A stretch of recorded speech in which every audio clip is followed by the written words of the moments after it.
And sometimes your dick touches the inside of the urinal.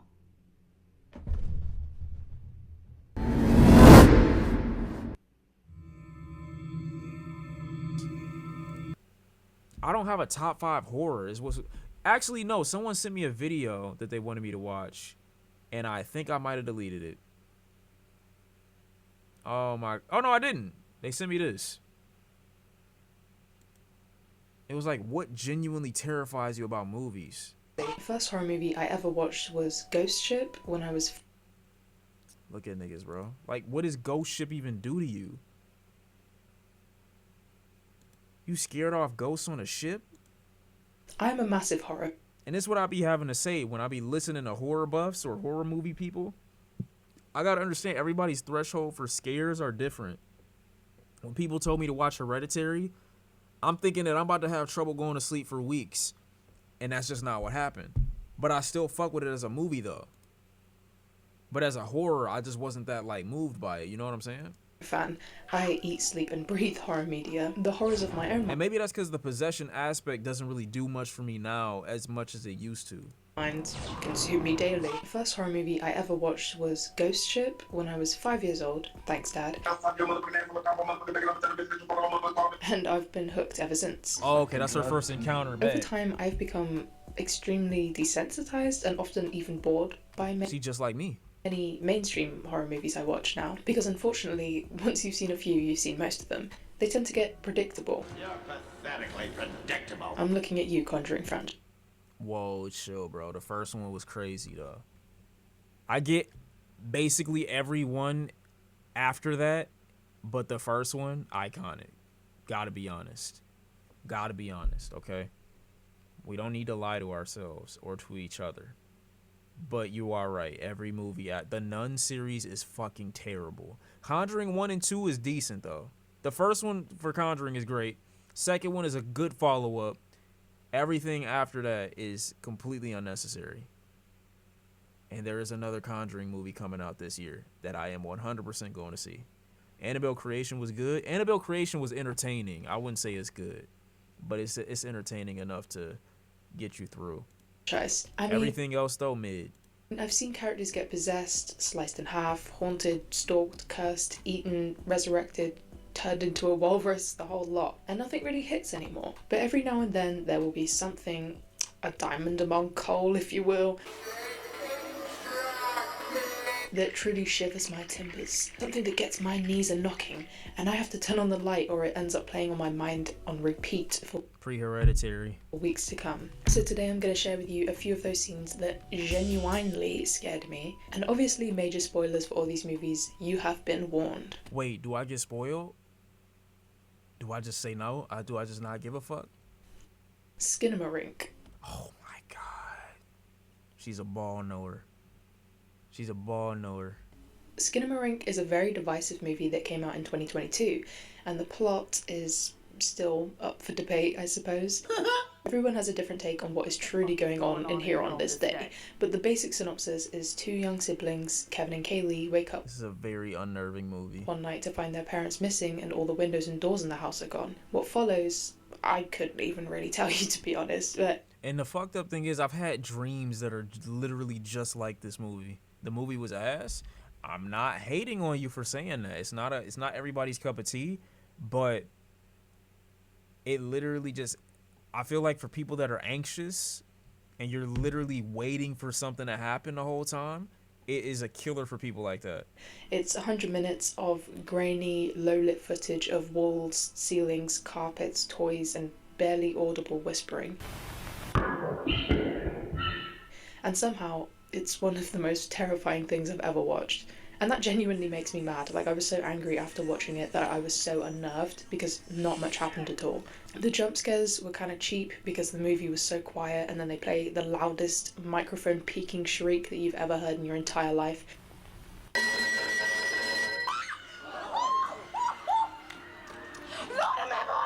So I don't even count those parts. But the scene that terrified me takes place in the parents' bedroom. The little girl, Kaylee, goes in and her dad is sitting on the edge of the bed. But you can't see his face. You never really see anyone's face in this movie. He whispers, look under the bed. Yeah, nah. Already, absolutely fucking not. She looks under the bed, painstakingly slow, and we finally see that there's nothing there. The father says nothing, she looks again, still Like, nothing, bro, no monster, no face, and when she finally looks up again, now her mother is sitting on the bed, turned away from her. No one moves, nothing made noise, and then her mother, still not turning around, tells her to close her eyes. Hell no, She does, nigga. and when she opens them again, her mother is gone. And then it's followed by this awful bright light and this stupid loud-ass shrill noise that of course made me shit in a movie where nothing happens for like 90 minutes. And I know some people are probably thinking, that's it? That's what scared you so bad you needed to make a video on it? Yeah, but you don't understand that it builds up to that. It don't just start like that. You gotta watch the movie in order to get to why that even scares you in the first place. On its own, obviously, that's nothing. And I raise you, fuck you. Here's the thing, we're in the point of view of a child the whole movie, and they use that to mess with you. This scene, well, the whole movie really, weaponizes childhood fear. Being in the dark, not being able to see your parents' faces, that horrible moment when you work up the courage to look under the bed and you're not even sure what you're afraid of, you just know something might be there. No, you know something is there. You know in your heart, your instincts are screaming at you, do not do it, but you're not getting out of this situation until you do it. It's like the filmmakers reached into a dusty corner of your brain from the deepest parts of your psyche and dug up all these horrible old feelings and displayed them on the big screen. Cool. I don't know, the entire vibe of the scene makes me feel physically sick. And this movie is like the definition of capturing the feeling of when you are a kid and you think you see something in the corner of your room in the dark, but you don't have the courage to go see if it's there by turning the light on.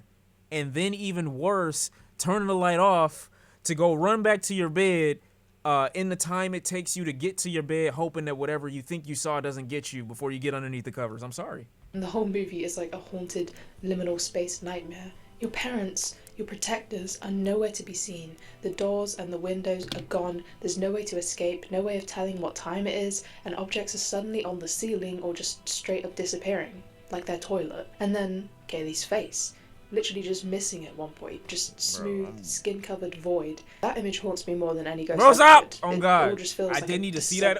She still got it up on the screen. Or in some people's interpretations, Kevin's declining mental state. There's this theory that after he falls down the stairs at the beginning of the movie, he's actually in a coma, and everything we see is him trapped in his own mind, slowly forgetting what his home looks like, his family's faces, maybe even his own name. And while he's in this nightmare headspace, some all-powerful entity in the dark is just toying with him, watching him unravel. And the worst part, he's like 5. That must suck. So yeah, enough about this movie. Moving on. Lake Mungo. Next is a movie that gave me a jump scare and an existential crisis, Lake Mungo. I don't even know what this is. I don't think I've ever heard this in my life. Do I want to even see what this is after that first screenshot? No. This one's a mockumentary-style film from 2008 about the Palmer family, whose teenage daughter Alice drowns during a family trip. But after her death, weird things start happening. Strange figures in photos, spooky noises, mysterious bruises, and her family becomes convinced that Alice is haunting them.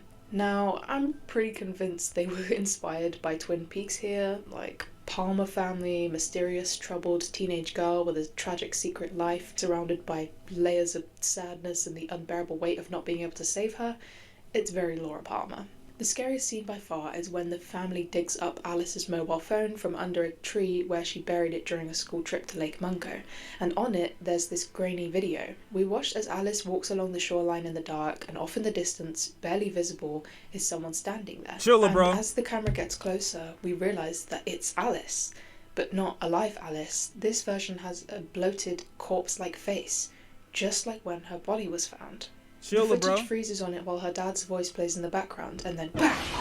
It launches forward with this horrible shriek and jump scare that made my entire soul evacuate my body. I'm chilling. But it's not just the scare. What really got me was the sinking feeling in my chest, the realization that Alice was doomed, that she somehow knew she was going to die, that she had these visions of drowning, of being dead, of her mother not being able to help her, months before it even happened. And worst of all, she couldn't stop it.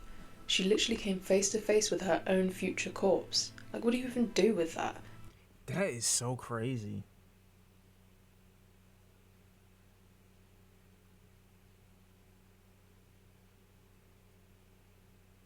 Chad, I'm depressed. The movie What's behind me? Nigga, ain't nothing that's gonna kill me. Try it. Facts. plays with the idea that time is non-linear, that some events ripple forward or backward, or even occur simultaneously with what you perceive as the present. And Alice's I ain't gonna lie, bro. Some of these demons and shit like that, like that be in these movies, be dumb as hell, bro. Cause fuck is you playing for? You a hoe. You not doing shit. Nobody's scared of you, bro. I'm not gonna lie. fate was sealed, no matter what.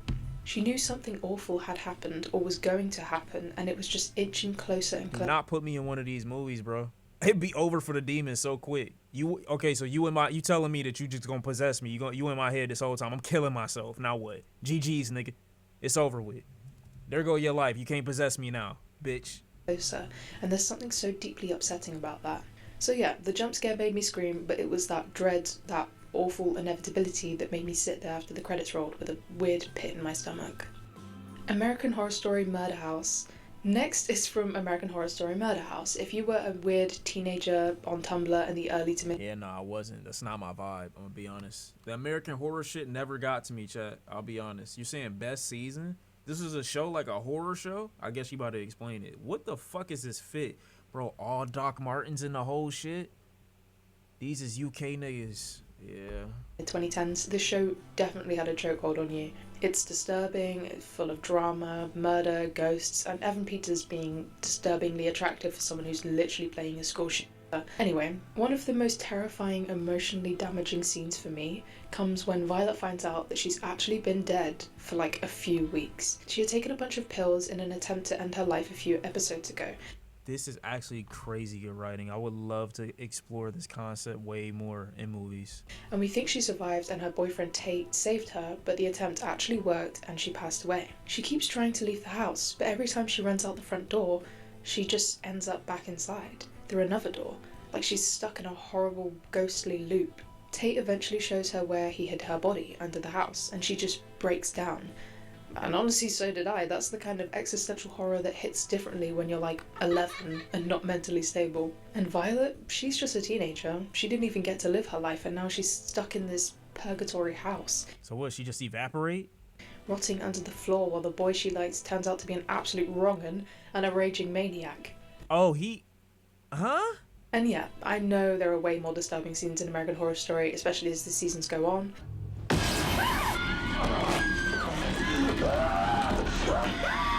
Think y'all better shoot him.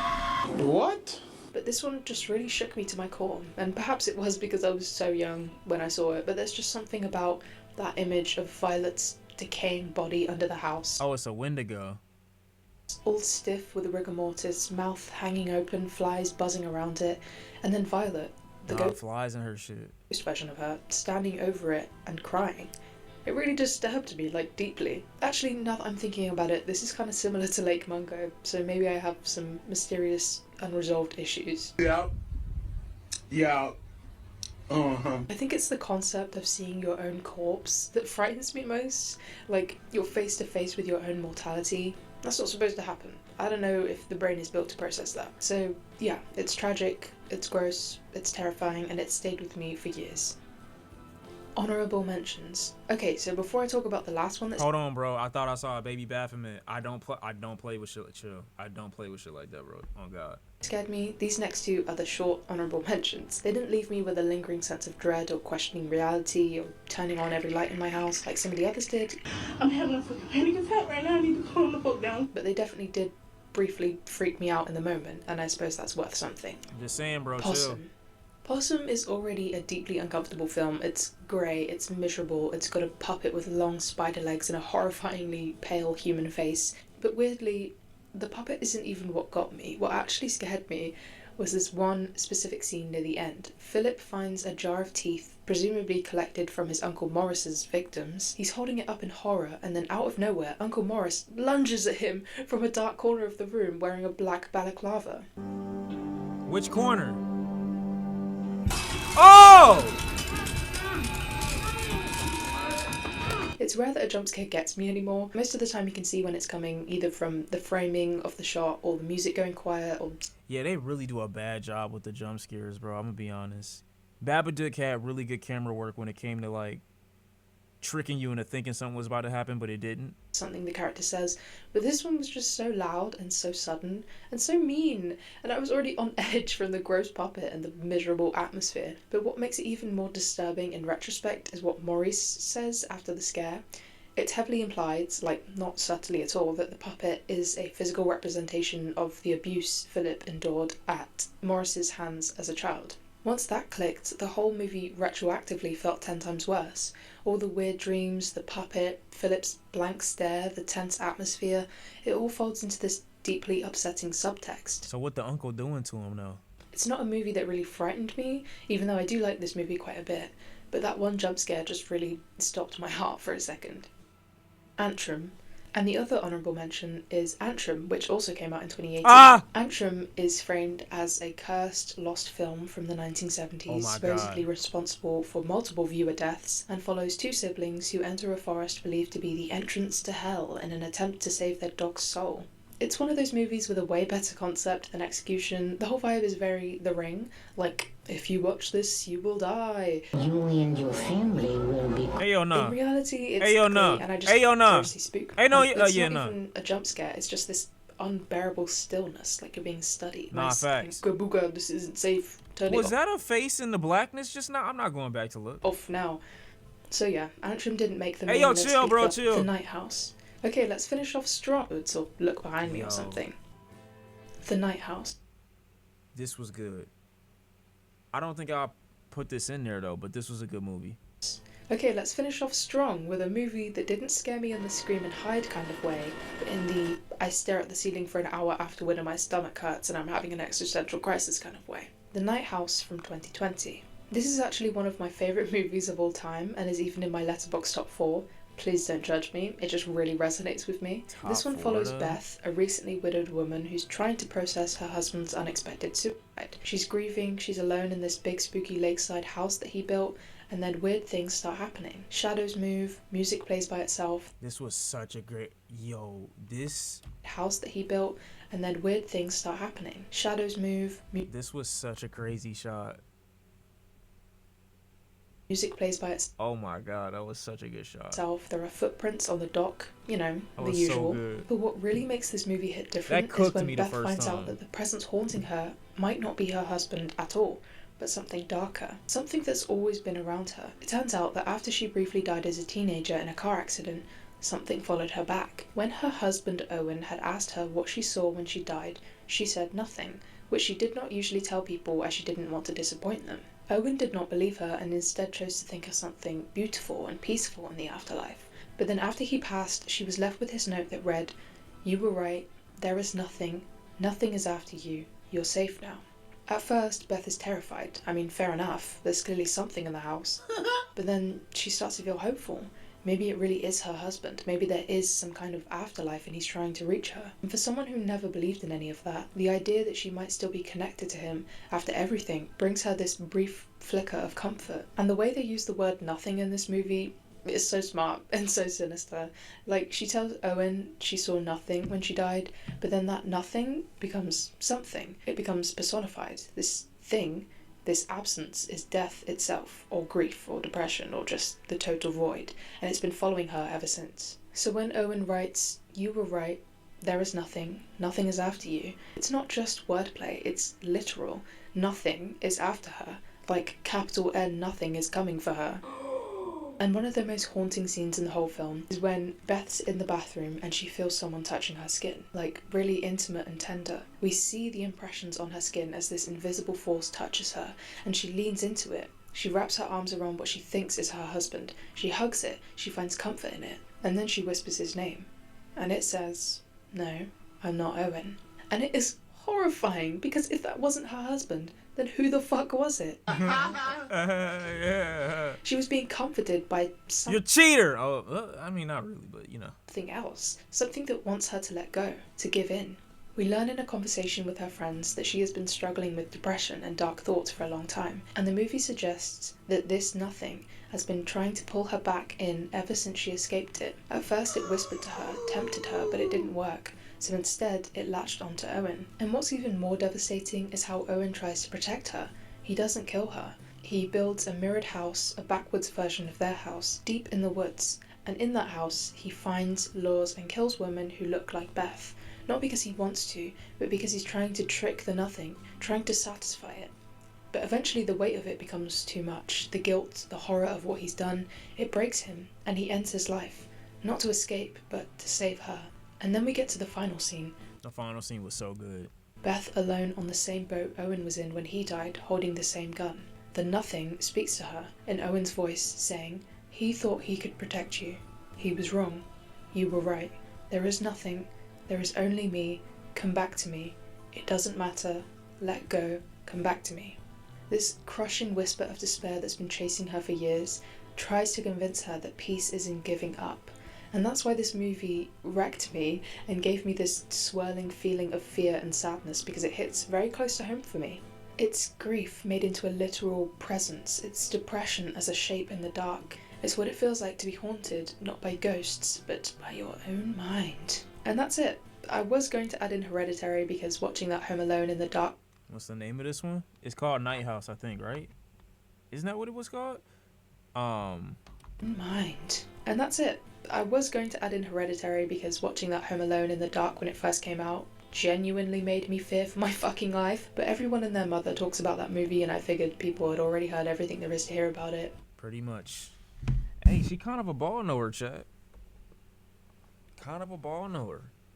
Two of those movies I could definitely highly recommend. I think I had Skinamarink in my top horror too. Just being honest. Oh, look, old boy. What are you talking about? Oh, wait, I see the guy. It's the guy. It's the old boy guy. I need more horror in my life, though, I'll be honest. But it gotta hit me at the right time, bro. It does. It has to hit me at the right time. What's her YouTube? It says Quinn Laville. Laville? Hold on. Hey?